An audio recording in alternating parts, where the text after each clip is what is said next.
사랑하는 비전가족 여러분, 한 주간도 평안하셨습니까? 지난 한 주간 유난히 또 따뜻한 날들이 많았던 것 같습니다. 긴 겨울을 예상했던 저희에게 깜짝 선물처럼 주어진 그 따뜻한 날씨 속에서 여러분은 어떻게 지내셨나요? 비록 뉴스를 통해 우리에게 전해져 오는 소식들로 말미암아 따뜻한 날씨에도 불구하고 우리의 마음이 가볍지만은 않지만 늘 우리의 삶과 함께하여 주시는 하나님의 은총을 기억하며 풍성한 추수감사절이 되시기를 주님의 이름으로 축원드리겠습니다. 몇 가지 광고 말씀드리고 예배 시작하도록 하겠습니다. 다음 주일 예배는 추수감사주일 예배로 진행됩니다. 자세한 안내는 주중에 이메일을 통하여서 안내해 드리도록 하겠습니다. 뉴잉글랜드 연의 주재 감독님이신 수다 대바다 감독님과 저희 교회가 속한 커먼웰스 이스트 지방의 모든 교육자와 평신도들이 함께하는 감독의 날 행사가 11월 17일 오후 7시부터 8시 반까지 온라인으로 진행됩니다. 관심 있으신 성도님들께서는 주보에 나온 줌 미팅 아이디를 통해 참여하시면 되겠습니다. 공보부에서 내년 1월부터 PPT 제작으로 함께 도와주실 봉사자를 찾고 있습니다. 한 달에 한 번 PPT 제작에 도움을 주실 수 있는 분이 계시면 담임 목회자에게 알려주시기를 부탁드리겠습니다. 한인연합감리교에서 주최하는 청년 컨퍼런스인 2030 컨퍼런스가 뉴 노멀 시대의 제자라는 주제를 가지고 11월 25일부터 27일까지 온라인으로 진행됩니다.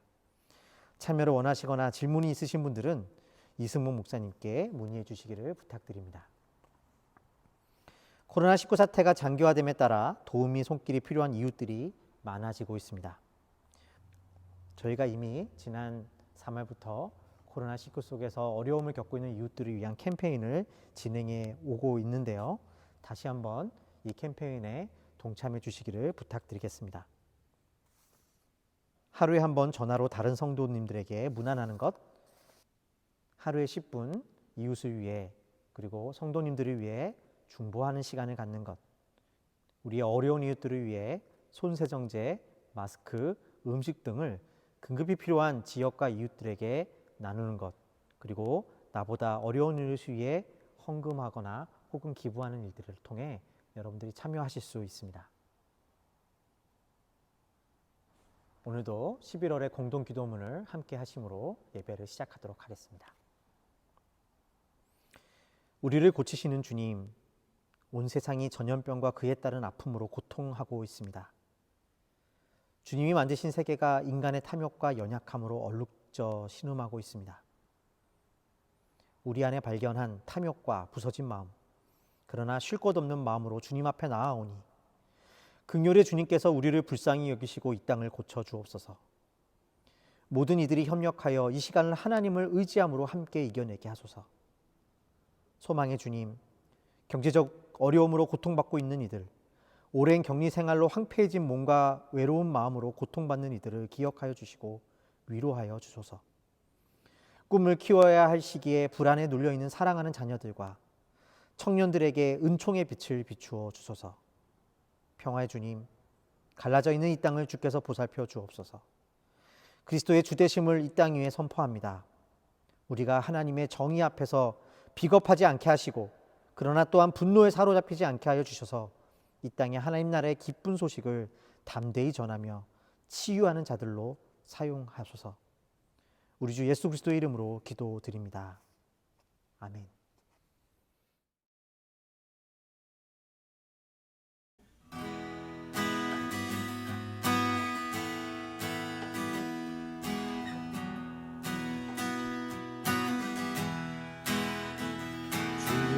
나를 기르시는 목자로 나는 주님의 귀한 어린 양 푸른 불밭 맑은 심의 물가로 나를 인도하여 주신다. 주는 나의 좋은 목자 나는 어린 양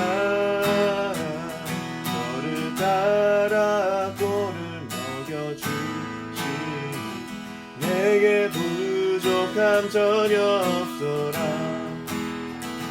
예쁜 새들 노래하는 아침과 노을가에 끼는 고운 황혼에 사랑하는 나의 목자 음성 나를 언제나 불러주신다.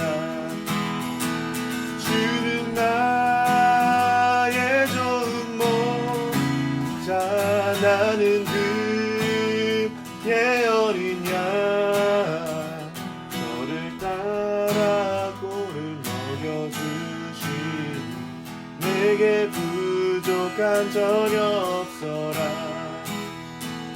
못된 짐승 나를 잊지 못하고 거친 비바람 상치 못하리.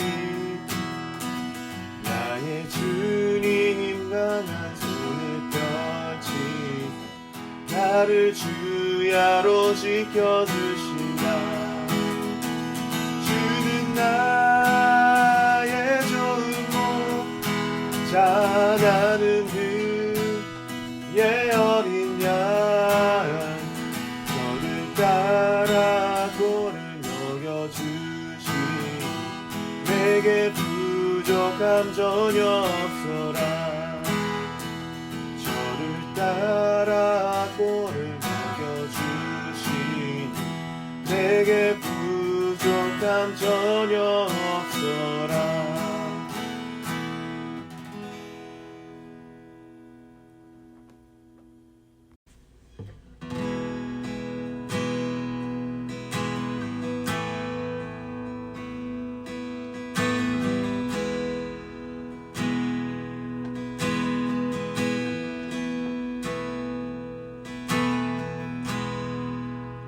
주 나의 하나님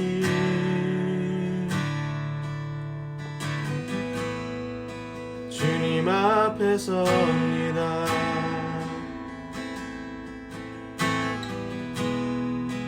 거룩하신 나의 주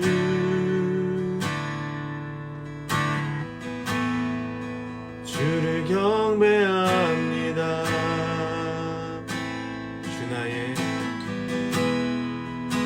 주 나의 하나님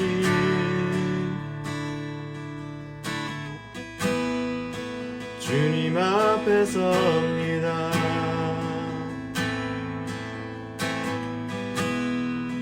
거룩하신 나의 주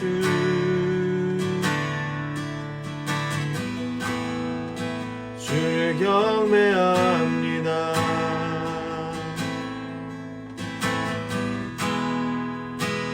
주 앞에 무릎 꿇고 그 얼굴 구할 때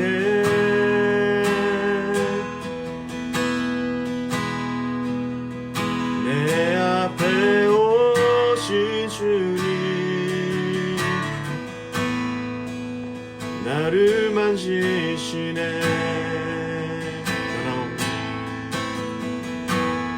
변함없는 주의 사랑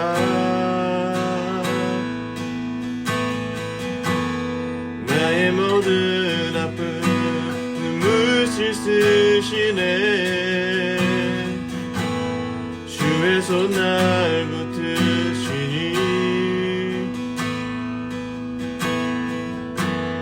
이제 내가 일어나 주를 경배합니다.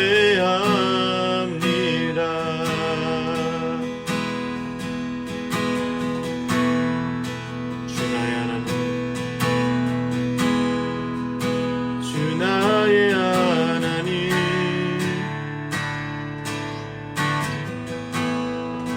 주님 앞에 섭니다.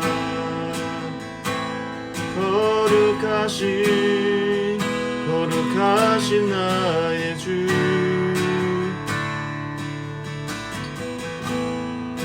주를 경배합니다.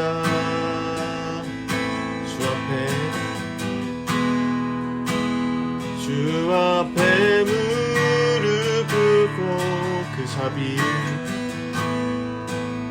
그 자비 구할 때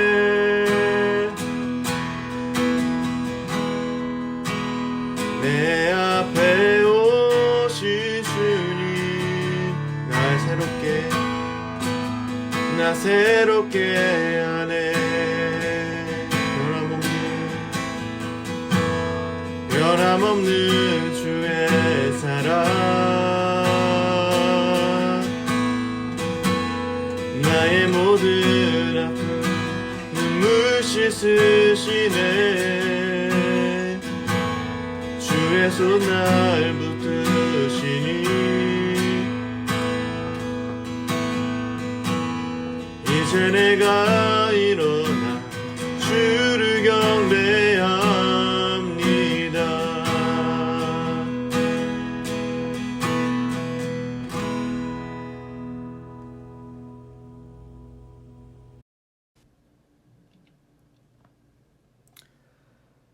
사랑과 은혜가 풍성하신 하나님, 코로나 사태 가운데서도 이렇게 함께 예배드릴 수 있음에 감사드립니다. 하나님께서 비전교회 이름으로 모이게 하신 우리 성도들이 모두 하나 되는 마음으로 하나님께 예배드리게 하옵소서. 참여하는 모든 성도들의 마음에 성령님께서 함께하여 주셔서 저희의 마음을 열어주시고 순전한 마음으로 하나님 앞에 나아갈 수 있도록 격려하여 주세요. 코로나 사태를 지나며 그동안 무심히 지나쳤던 일상의 세세한 부분이 모두 하나님의 은혜였음을 깨닫게 해주셨습니다. 다시 일상으로 돌아가더라도 하나님의 은혜에 대해 반응하고 감사하는 영혼을 유지할 수 있도록 도와주옵소서. 또한 코로나로 인해 그동안 습관처럼 유지했던 의미 없는 시간과 만남이 줄어들면서 우리 삶의 힘과 소망이 되시는 하나님과의 관계가 얼마나 소중한지 더 선명하게 느끼게 됨을 감사드립니다. 힘든 시절이지만 고난의 시간을 통해 저희를 연단하시고 성장시키시는 하나님의 뜻에 합당한 삶을 살아가는 지혜와 용기를 허락하여 주옵소서. 하나님의 말씀과 능력에 더 의지하게 하셔서 오늘 전하시는 말씀을 통하여 놀라운 하나님의 사랑과 은혜가 모든 성도들의 마음에 단비처럼 내리게 하여 주옵소서. 예배를 위해 수고해온 모든 이들의 고민과 땀방울을 주님께서 기억하여 주시고 저희가 비록 직접 모여 친교를 나누긴 어렵지만 서로를 위한 사랑의 기도에 소홀하지 않게 하여 주옵소서. 어지럽고 혼란스러운 상황 속에서도 세상을 주관하시는 분이 하나님이심을 믿는 마음으로 살아갑니다. 어려운 상황이지만 소망을 품고 자신보다 남을 돌보는 교회가 되어 세상의 빛이라는 사명을 잘 감당할 수 있게 하여 주옵소서. 이 예배가 하나님의 영광을 드높이는 시간이 되길 바라며 모든 말씀 우리 주 예수님의 이름으로 기도드립니다. 아멘.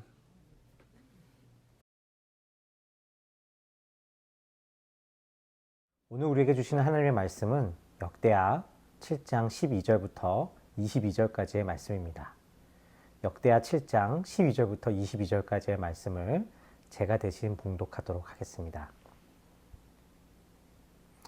밤에 여호와께서 솔로몬에게 나타나사 그곳에 이르시되 내가 이미 내 기도를 듣고 이곳을 택하여 내게 제사하는 성전을 삼았으니 혹 내가 하늘을 닫고 비를 내리지 아니하거나 혹 메뚜기들에게 토산을 먹게 하거나 혹 전염병이 내 백성 가운데 유행하게 할 때에 내 이름으로 일컫는 내 백성이 그들의 악한 길에서 떠나 스스로 낮추고 기도하여 내 얼굴을 찾으면 내가 하늘에서 듣고 그들의 죄를 사하고 그들의 땅을 고칠지라.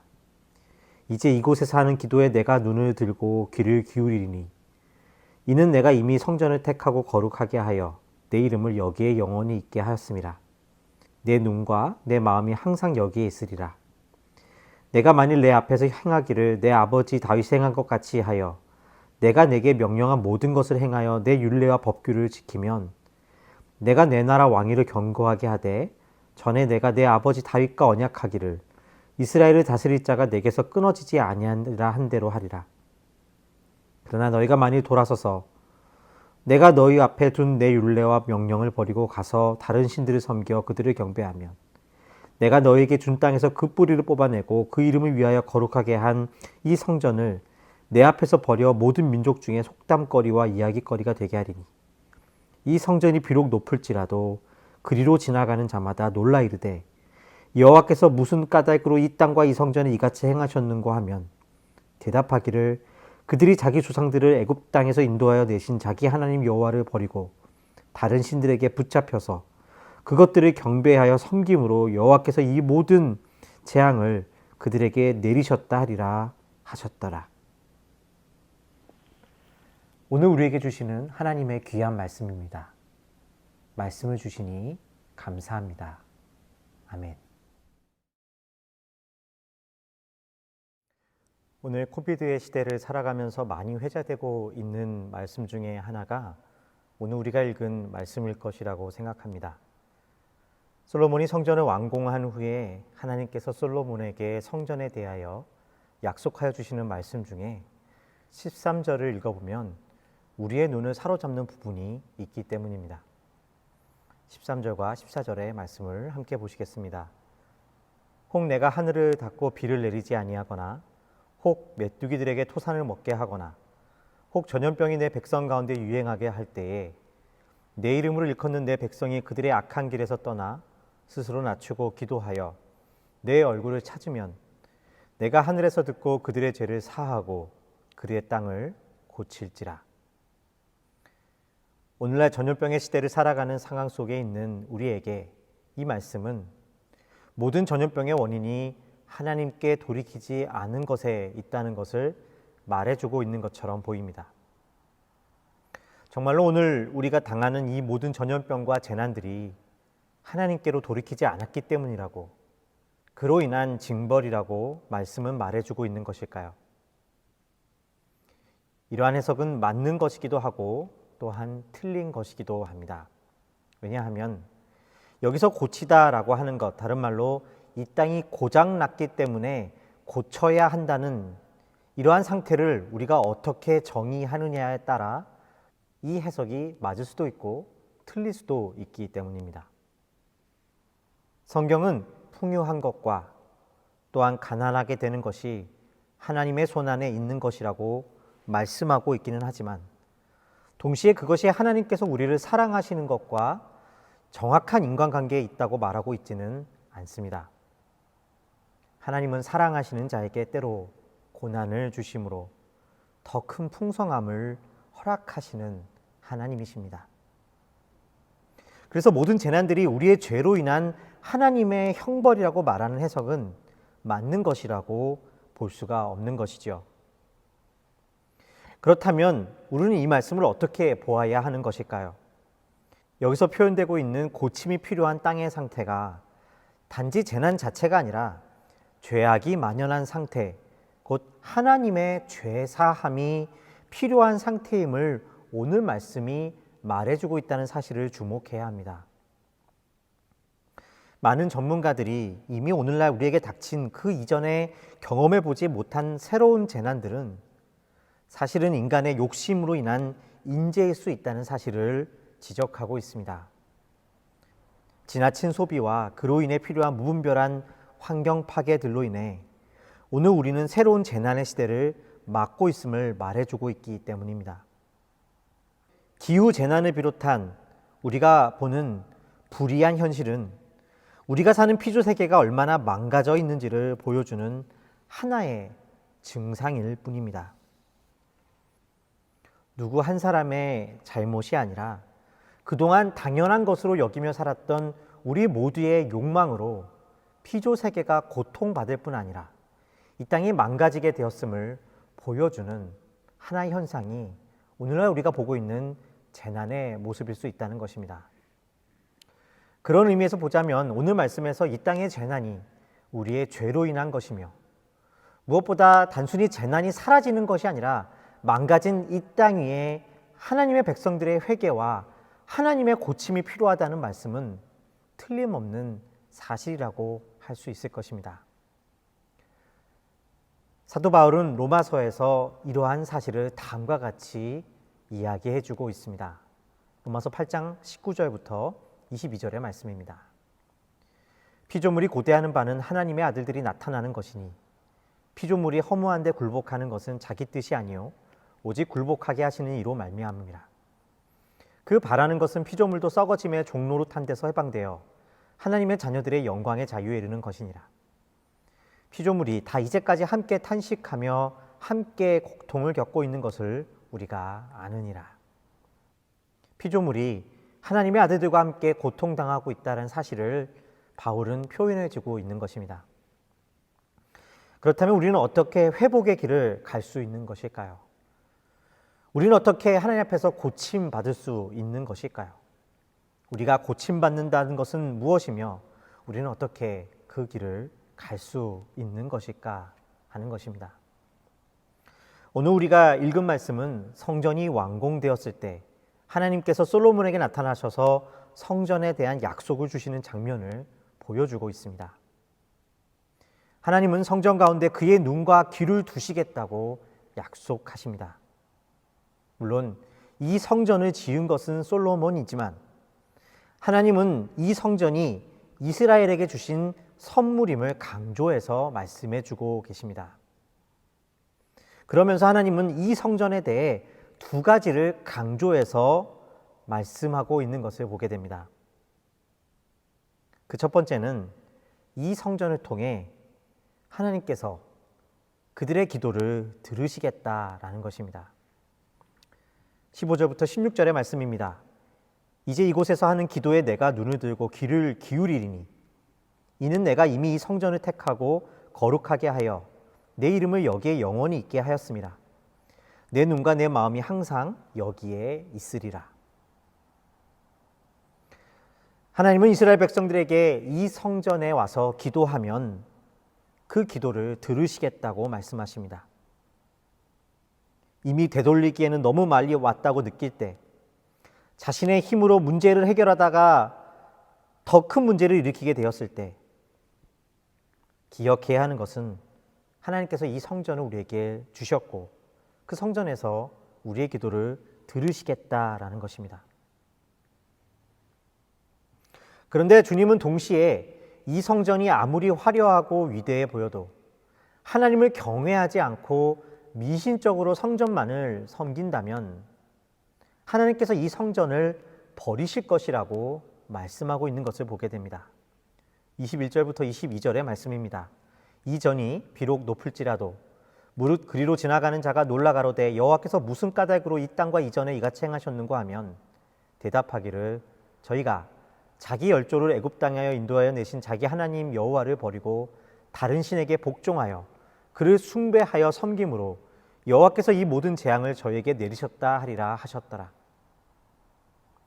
하나님은 지금 이 성전이 너희 눈에 크고 화려해 보일지라도 그들이 하나님을 저버린다면 그 성전 또한 하나님께서 저버리실 것이라고 말씀하고 계십니다.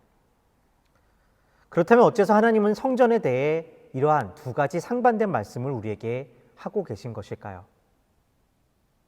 그것은 하나님께서 주신 이 선물로서의 성전은 건물 자체가 아니라 하나님의 용서와 회개의 능력에 있기 때문입니다. 성전을 통하여 하나님께서 그들의 기도와 간구를 들으시겠다는 그 놀라운 축복의 진정한 능력과 의미는 그들이 성전 자체를 일종의 편리한 도구로 삼게 될 때 그 의미와 능력을 상실해 버리는 것임을 말씀하고 계시는 것입니다. 하나님께서 이 성전을 택하시고 이 성전을 통해 기도와 간구를 들으시겠다는 말씀은 성전이 램프의 요정을 불러내는 램프라는 의미가 아니라 성전으로 하나님을 만나는 길을 열어주시겠다는 의미였습니다. 다시 말해 성전으로 대표되는 하나님의 자비하심으로 그 백성들을 하나님께로 돌이키시겠다는 의미인 것입니다. 우리는 하나님이 용서의 하나님이심을 믿고 들어왔습니다. 그러나 정말 우리는 하나님의 용서하심을 경험하고 믿고 살고 있는 것일까요? 하나님은 좋은 분이지, 선하신 분이지, 그 하나님이 나를 용서하셨지 익히 듣고 생각하지만 사실은 하나님의 용서하심을 깨닫지 못하는 삶, 다시 말해 용서받은 삶이 아니라 용서받기 위해 삶을 살아가고 있는 것은 아닐까 하는 것입니다.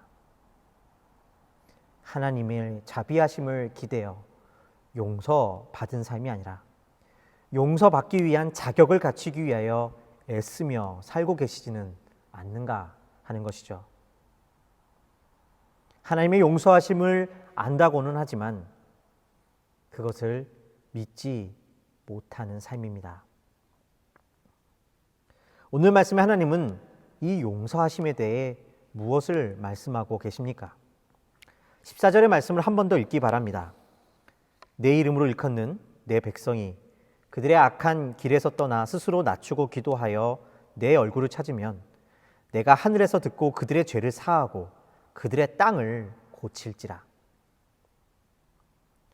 하나님은 말씀하십니다. 너희가 나를 떠나 악한 길을 걷다가 이 성전을 향하여 기도하며 얼굴을 찾으면 하나님께서 듣고 그들의 죄를 사하시고 그 땅을 고치신다는 것입니다. 여기에 죄를 사한다는 표현이 바로 이 용서하심의 다른 표현일 것입니다. 성전을 향하여 돌이키면 하나님께서 죄를 사해 주신다는 것입니다. 그런데 오늘 말씀은 성전을 향하여 돌이키는 것, 하나님의 얼굴을 찾는 것에 대해 구체적으로 세 가지의 모습으로 설명하고 있는 것을 보게 됩니다. 첫째는 악한 길에서 떠나는 것이고, 둘째로 스스로 낮추는 것이고, 마지막으로 기도하는 것이라고 이야기합니다. 이 말씀은 결코 성전의 약속을 믿는 삶이라는 것이 그 용서하심을 의지한다는 것이 가벼운 것이 아님을 보여주고 있습니다. 그저 성전을 향하여 간구하며 용서하심을 받아 살아간다는 것이 그저 그 용서하심을 가볍게 여기는 삶이 아니라 아주 구체적인 삶의 변화로 나타나야 한다는 것을 보여주고 있는 것입니다. 하나님의 은혜 가운데 용서하심을 받았다면 그 삶은 스스로 낮추는 것으로, 그리고 악한 길에서 떠나는 것으로, 그리고 기도하는 삶으로 나타나야 한다는 것이죠. 그러나 오늘 말씀은 성전의 삶에 대해 이러한 요구가 있다는 것으로 이 말씀을 마치고 있지 않습니다. 악한 길을 떠나는 것, 스스로 낮추는 것, 하나님의 얼굴을 구하는 것을 우리는 어떻게 할 수 있습니까? 오늘 말씀 자체에 그 비밀이 숨겨져 있습니다. 바로 악한 길을 떠날 수 있는 것, 스스로 낮출 수 있는 것, 하나님의 얼굴을 구하는 삶이란 용서의 조건이 아니라 용서받은 삶 그 자체라는 것입니다. 어쩌면 우리의 의지로 우리는 변화를 이룰 수 있을지 모릅니다. 그러나 그럼에도 불구하고 그저 우리의 힘으로만 나타날 수 없는 삶의 길이 있는데, 그것은 우리가 낮아지는 것이고 하나님의 얼굴을 구하는 것이고 기도하는 것입니다. 때로 하나님의 얼굴을 구하는 것 같고 낮아지는 것 같지만, 흉내낼 수 있을 것 같지만, 조금만 생각해 보면 하나님과 상관없는 삶을 살 수밖에 없는 우리인지를 우리는 깨달아 알게 됩니다. 하나님의 축복을 받은 자, 하나님의 용서하심을 받은 자로서 우리가 발견되어지게 될 때 우리는 비로소 하나님을 찾을 수 있고 낮아질 수 있게 되는 것입니다.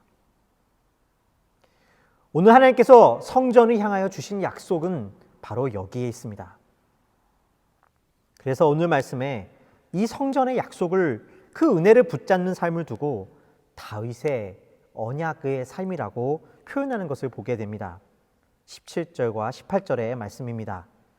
내가 만일 내 앞에서 행하기를 내 아비 다윗같이 하여 내가 내게 명한 모든 것을 행하여 내 율례와 규례를 지키면 내가 내 나라 위를 견고하게 하되 전에 내가 내 아비 다윗과 언약하기를 이스라엘을 다스릴 자가 내게서 끊어지지 아니하리라 한 대로 하리라. 다윗이 행하였던 모든 것은 무엇을 말하는 것일까요?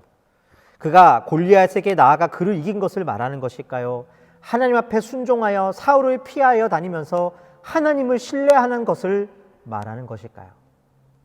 사실 그러한 것들이라면 다윗이 아니라 그 이전의 왕 사울에게 이미 그 모든 것들은 나타난 것이라고 할 수도 있을 것입니다.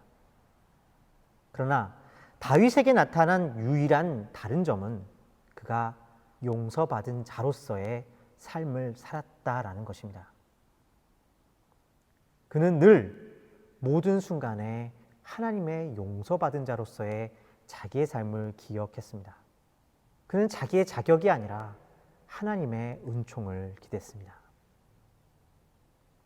그래서 그의 삶을 두고 낮은 자로서의 삶의 길이었고 악한 길을 떠났던 삶의 길이었고 하나님의 얼굴을 구하는 삶이었다고 말해주고 있는 것입니다. 하나님은 우리를 용서하시고 고치시는 하나님이십니다. 문제는 여전히 우리가 용서함을 거절하고 있다는 것입니다. 누가복음 15장에는 우리가 너무 잘 알고 있는 용서함에 대한 예수님의 비유가 나와 있습니다. 바로 두 아들의 비유입니다. 한 사람에게 두 아들이 있었는데 두 번째 아들이 아버지에게 자신의 몫을 재산을 요구하게 됩니다. 이것은 당시에 아버지가 죽어야만 아들이 재산을 받을 수 있었던 풍습을 생각해 보았을 때 그저 재산을 요구한 것이 아니라 아버지의 존재 자체를 부정한 것이라고 할 수 있을 것입니다. 아들은 아버지에게서 받은 재산을 가지고 나아가 그 받은 모든 것을 낭비해 버립니다. 이제 먹을 것조차 없게 되자 아들은 아버지에게로 돌아갈 길을 생각하게 됩니다. 내가 일어나 아버지께로 가서 이르기를 아버지여 내가 하늘과 아버지께 죄를 얻었사오니 지금부터는 아버지의 아들이라 일컬음을 감당치 못하겠나이다. 나를 품꾼의 하나로 보소서 하리라 하고 이에 일어나서 아버지께로 돌아가니라. 아직도 상거가 먼데 아버지가 저를 보고 측은히 여겨 달려가 목을 안고 입을 맞추니 아들이 가로되 아버지여 내가 하늘과 아버지께 죄를 얻었사오니 지금부터는 아버지의 아들이라 일컬음을 감당치 못하겠나이다 하나. 아버지는 종들에게 이르되 제일 좋은 옷을 내어다가 입히고 손에 가락지를 끼우고 발에 신을 신기라. 여러분은 이 장면에서 무엇이 보이십니까? 모든 것을 탕진하고 이제서야 아버지의 사랑을 알고 아버지께로 돌아가는 아들과 그 아들을 반겨주는 감격스러운 장면으로 보이십니까? 그러나 이 말씀은 그렇게만 말해주고 있지는 않습니다. 여기서 아들은 아버지의 사랑을 깨닫고 아버지께로 돌아가는 것처럼 보이지만 사실은 아직도 아버지로부터 도망치고 있었습니다. 그는 아버지께 달려가 아버지에게 나를 아들이 아니라 품꾼의 하나로 봐달라고 말합니다. 자신이 아버지에게 끼친 모든 손해를 갚을 때까지는 아들로 불리울 수 없다는 것입니다. 매우 겸손한 것 같지만 사실은 그가 왜 아버지의 아들일 수 있는지, 그것이 아버지의 용서와 은혜임을 여전히 알지 못하고 아버지를 거절하고 있는 것입니다. 아버지께로 왔지만 아직 아버지께로 돌아오지 않고 있습니다. 아버지께로 돌아오는 길은 용서받음으로만 가능한 것임을 깨달아야 알아야 합니다. 하나님 아버지의 용서하심을 받은 자로 살아가는 것은 결코 그 사랑을 가벼이 여기는 것이 아니라 오히려 하나님의 용서하심 앞에 낮아진 삶을 살아가는 능력입니다. 하나님의 용서하심 앞에 우리는 아무것도 주장할 것이 없는 자로 하나님 앞에 순종하는 것이고, 또한 하나님의 용서하심으로 말미암아 우리가 얼마나 귀한 은총을 받은 자인지를 발견하며 살아가는 것입니다. 때로 우리 앞에 어려움이 닥칠 때, 하나님 왜 내게만 이런 일을 주십니까? 외칠 때, 세상에서 인정받지 못하고 괴로울 때 우리는 그저 용서받은 하나님의 종들일 뿐임을 기억해야 합니다. 그러나 동시에 우리가 하나님의 용서하심을 허락받은 얼마나 귀한 하나님의 자녀인지를 또한 기억하며 기뻐할 수 있습니다. 여기에 성전을 통해 낮추어지는 삶의 비밀이 있는 것이죠. 성전을 통해 하나님이 보여주신 하나님의 용서하심과 참된 회개로의 길이 우리를 참으로 낮추며 하나님을 바라보게 하는 축복된 삶으로 인도해 주시는 것입니다. 우리를 용서하시는 하나님께로 돌이키는 것이 참된 회개의 길입니다. 하나님은 회개하는 자를 용서하신다고 말씀하십니다. 때로 우리의 잘못을 인정한다고 우리는 말했고 회개했다고 말합니다. 그러나 회개는 그런 것만이 아닙니다. 회개는 주님만을 원합니다 라고 고백하는 데 있습니다. 회개는 벌을 피할 목적으로 하는 것이 아닙니다. 회개는 자신의 선택에 대한 후회도 아닙니다. 회개는 내가 원하는 것을 얻기 위하여 하는 것도 아닙니다. 그것은 회개가 아닙니다. 회개는 용서하시는 하나님 앞에 나아가 하나님 앞에 용서받은 자, 언약 안에 있는 자로 살아가는 것입니다. 또한 이것이 고침받는 삶의 모습인 것이죠. 사랑하는 비전교회 성도 여러분, 말씀은 이 성전이 바로 예수 그리스도라고 말씀해 주고 있습니다. 요한복음은 이것을 예수 그리스도의 말씀으로 다음과 같이 분명하게 확인시켜 주고 있습니다. 요한복음 2장 20절부터 21절의 말씀입니다. 유대인들이 이르되 이 성전은 46년 동안의 지역건을 내가 3일 동안에 일으키겠느냐 하더라. 그러나 예수는 성전된 자기 육체를 가리켜 말씀하신 것이라. 예수님께서 성전이 되십니다. 우리가 아버지께로 가는 것은 이 예수 그리스도로 말미암아 우리에게 베풀어 주신 용서하심을 기억하며 가는 것입니다. 예수 그리스도께서 십자가를 지심으로 우리가 아버지께로 돌아가는 길을 얻게 되었습니다. 우리는 용서받은 자입니까? 아니면 여전히 용서를 거부하며 스스로 용서하기를 구하며 살아가는 사람들입니까? 용서하시는 하나님의 은혜 가운데 단지 재난을 피하는 것이 아니라 고침을 받으시는 저와 여러분의 삶이 되시기를 바랍니다. 그래서 이 환난의 시대 속에서 용서받은 자로서, 주의 종으로서, 그러나 또한 주의 자녀로서 성도의 길을 걸어가시는 저와 여러분의 복된 삶이 되시기를 주님의 이름으로 축원드립니다. 함께 기도하시겠습니다.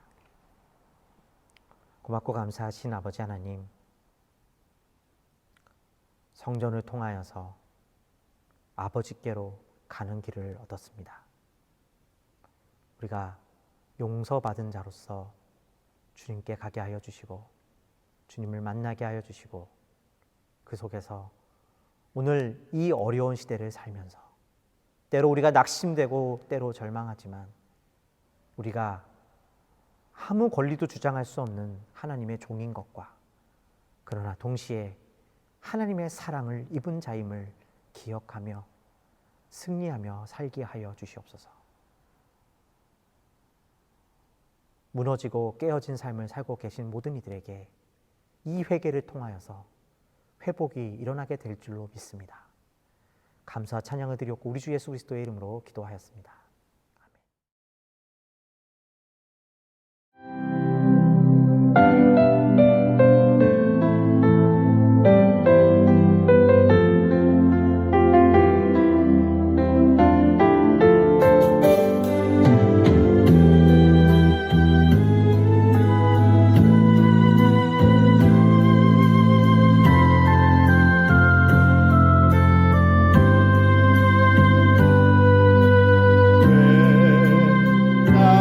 겪는 고난이냐고 불평하지 마세요. 고난의 뒤편에 있는 주님이 주실 축복 미리 보면서 감사하세요. 너무 견디기 힘든 지금 이 순간에도 주님이 일하고 계시잖아요. 남들은 지쳐 앉아 있을지라도 있을지라도 당신만은 일어서세요. 힘을 내세요. 힘을 내세요. 주님이 손잡고 계시잖아요. 주님이 나와 함께함을 믿는다면 어떤 역경도 견딜 수 있잖아요.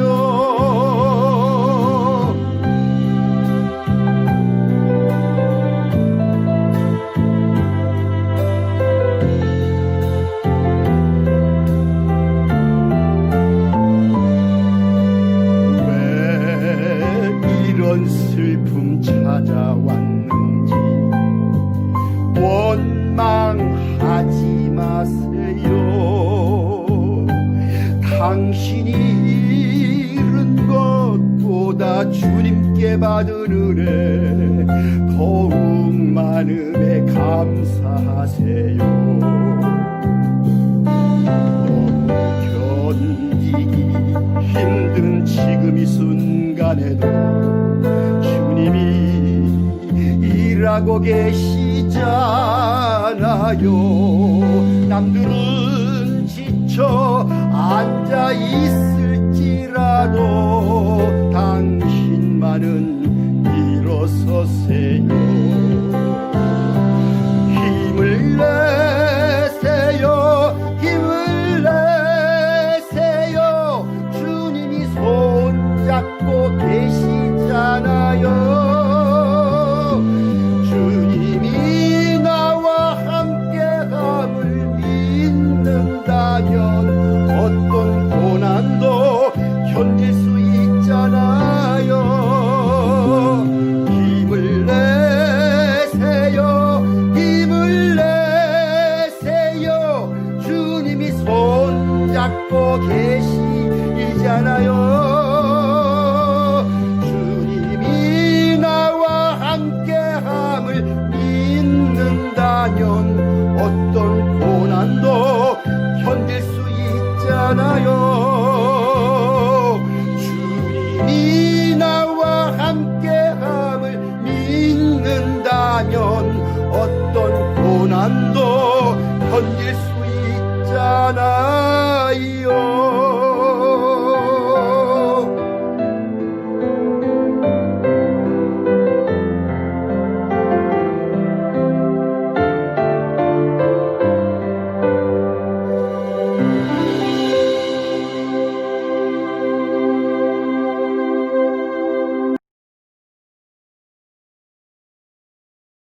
우리 드려진 예물 위해서 함께 기도하시겠습니다. 고맙고 감사하신 아버지 하나님, 우리가 어렵고 힘든 시간을 살아가면서 하나님의 은총을 기억하는 것이 너무나 쉽지 않습니다.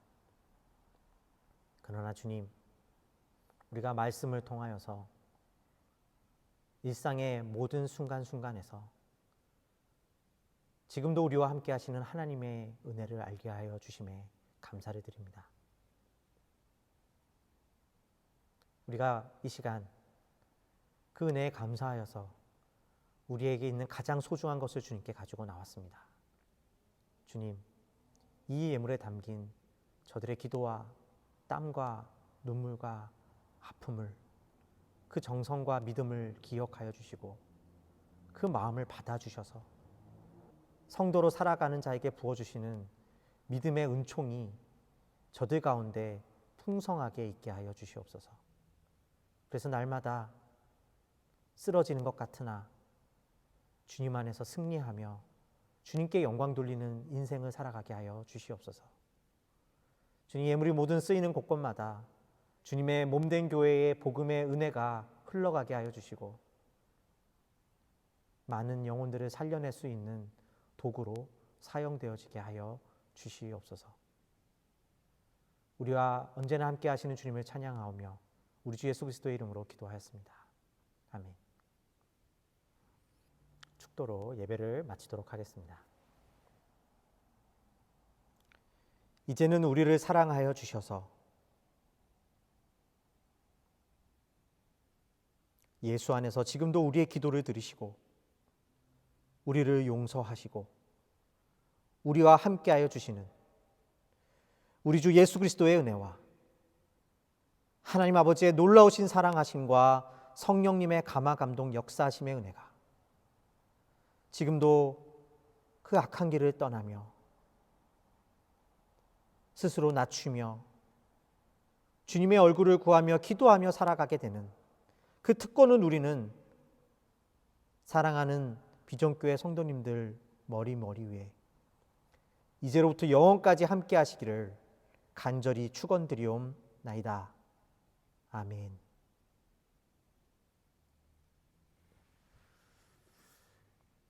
예배를 마쳤습니다.